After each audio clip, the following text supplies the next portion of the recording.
नमस्कार। आप सभी माताओं और बहनों को हरतालिका तीज की बहुत सारी शुभकामनाएं। इस वीडियो में आप सुनेंगे हरतालिका तीज व्रत की कथा। तो सबसे पहले ये जान लें कि कथा सुनने से पहले भगवान शिव, माँ पार्वती और श्री गणेश की पूजा अवश्य कर लें। इसके बाद कथा का श्रवण करें।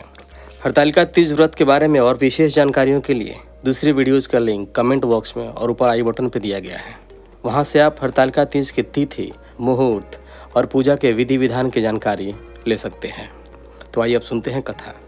सूत जी कहते हैं, मंदार की माला से जिन पार्वती जी का केश पाश अलंकृत है और मुंडों की माला से जिन शिव जी की जटा अलंकृत है, जो पार्वती जी दिव्य वस्त्र धारण की हैं और जो शिव जी दिगंबर हैं, ऐसी श्री पार्वती जी और श्री शिव जी को प्रणाम करता हूँ। रमणीक कैलाश पर्वत के शिखर पर बैठी हुई श्री पार्वती जी कहती हैं, हे महेश्वर, हमें कोई गुप्त व्रत या पूजन बताइए जो सब धर्मों में सरल हो, जिसमें परिश्रम भी कम करना पड़े लेकिन फल अधिक मिले। हे नाथ, यदि आप मुझ पर प्रसन्न हो तो यह विधान बताइए। हे प्रभु, किस तप, व्रत या दान से आदि मध्य और अंत रहित आप जैसे महाप्रभु हमको प्राप्त हुए हैं। शिव जी बोले, हे देवी सुनो, मैं तुम्हें एक व्रत जो मेरा सर्वस्व और छिपाने योग्य है, लेकिन तुम्हारे प्रेम के वशीभूत होकर मैं तुम्हें बतलाता हूँ। शिव जी ने कहा, भारतवर्ष में जैसे नक्षत्रों में चंद्रमा, ग्रहों में सूर्य, वर्णों में ब्राह्मण, देवताओं में विष्णु भगवान, नदियों में गंगा, पुराणों में महाभारत, वेदों में सामवेद और इंद्रियों में मन श्रेष्ठ है। सब पुराणों और वेदों का सर्वस्व जिस तरह कहा गया है, मैं तुम्हें एक प्राचीन व्रत बतलाता हूँ। एकाग्र मन से सुनो। जिस व्रत के प्रभाव से तुमने मेरा आधा आसन प्राप्त किया है, वह मैं तुम्हें बतलाऊंगा, क्योंकि तुम मेरी प्रेयसी हो। भाद्रपद मास में हस्त नक्षत्र से युक्त शुक्ल पक्ष की तृतीया तिथि को उसका अनुष्ठान मात्र करने से स्त्रियां सब पापों से मुक्त हो जाती हैं। हे देवी, तुमने आज से बहुत दिनों पहले हिमालय पर्वत पर इस व्रत को किया था। यह वृतांत मैं तुमसे कहूँगा। पार्वती जी ने पूछा, हे नाथ, मैंने क्यों यह व्रत किया था? यह सब आपके मुख से सुनना चाहती हूँ। उत्तर की ओर एक बड़ा रमणीक और पर्वतों में श्रेष्ठ हिमवान नामक पर्वत है। उसके आसपास तरह तरह की भूमियां हैं, तरह तरह के वृक्ष उस पर लगे हुए हैं।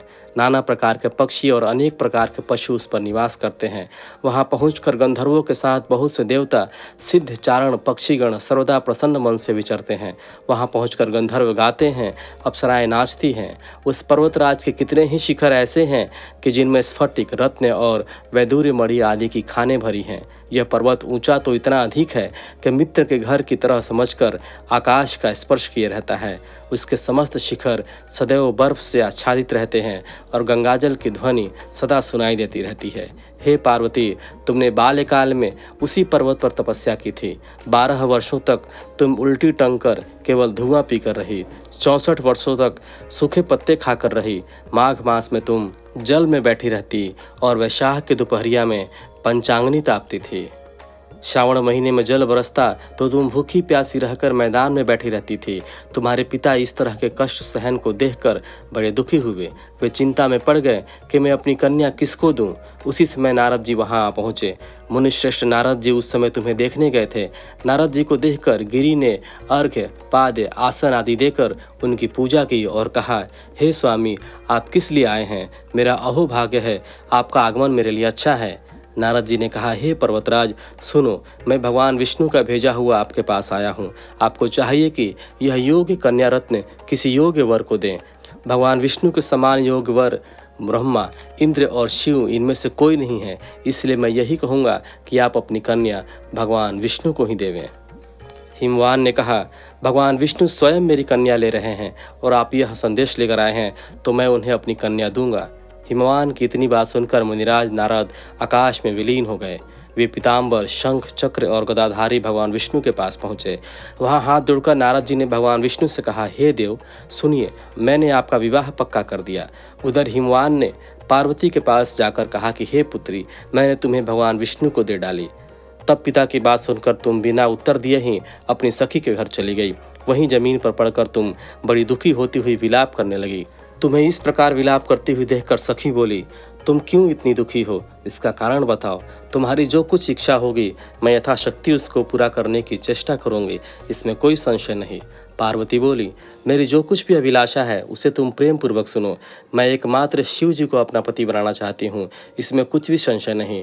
मेरे इस विचार को पिताजी ने ठुकरा दिया है, इससे मैं अपने शरीर को त्याग दूंगी।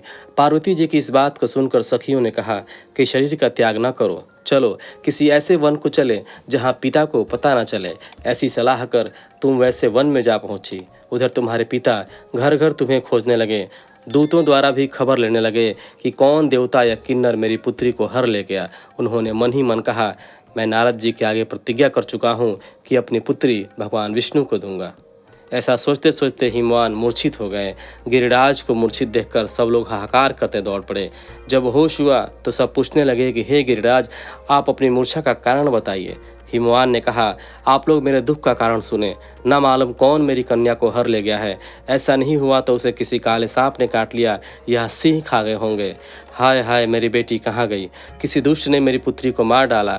ऐसा कह के वायु के झोंके से कांपते हुए वृक्ष के समान कांपने लगे। इसके बाद हिमवान तुम्हें वन वन खोजने लगे।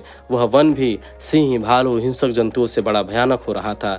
तुम भी अपनी सखियों के साथ उस भयानक वन में चलती चलती एक ऐसी जगह जा पहुंची जहां एक नदी बह रही थी। उसके रमणीय तट पर एक बड़ी सी कंदरा थी।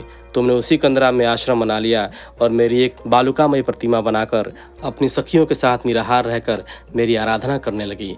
जब भाद्रपद शुक्ल पक्ष की हस्तयुक्त तृतीया तिथि प्राप्त हुई तब तुमने मेरा विधिवत पूजन किया और रात भर जाकर गीत वाद्य आदि से मुझे प्रसन्न करने में बिताया। उस व्रतराज के प्रभाव से मेरा आसन डगमगा उठा, जिससे मैं तत्काल उस स्थान पर जा पहुंचा जहां पर तुम अपनी सखियों के साथ रहती थी। वहां पहुंचकर मैंने तुमसे कहा कि मैं तुम पर प्रसन्न हूँ, बोलो क्या चाहती हो। तुमने कहा, मेरे देवता, यदि आप मेरे ऊपर प्रसन्न हैं तो मेरे पति बने। मेरे तथास्तु कहकर कैलाश पर्वत पर वापस आने पर तुमने वह प्रतिमा नदी में प्रवाहित कर दी और सखियों के साथ उस महाव्रत का पारण किया। हिमवान भी तब तक उस वन में तुम्हें खोजते हुए आ पहुंचे। चारों दिशाओं में तुम्हारी खोज करते करते वे व्याकुल हो चुके थे, इसलिए तुम्हारे आश्रम के समीप पहुंचते ही गिर पड़े। थोड़ी देर बाद उन्होंने नदी के तट पर 2 कन्याओं को सोते हुए देखा। देखते ही उन्होंने तुम्हें छाती से लगा लिया और विलख कर रोने लगे। फिर पूछा, पुत्री, तुम सिंह, व्याघ्र आदि जंतुओं से भरे इस वन में क्यों आ पहुंची? पार्वती ने उत्तर दिया, हे पिताजी, मैंने पहले ही अपने आप को शिव जी के हाथों सौंप दिया था। आपने मेरी बात टाल दी, इससे मैं यहाँ चली आई।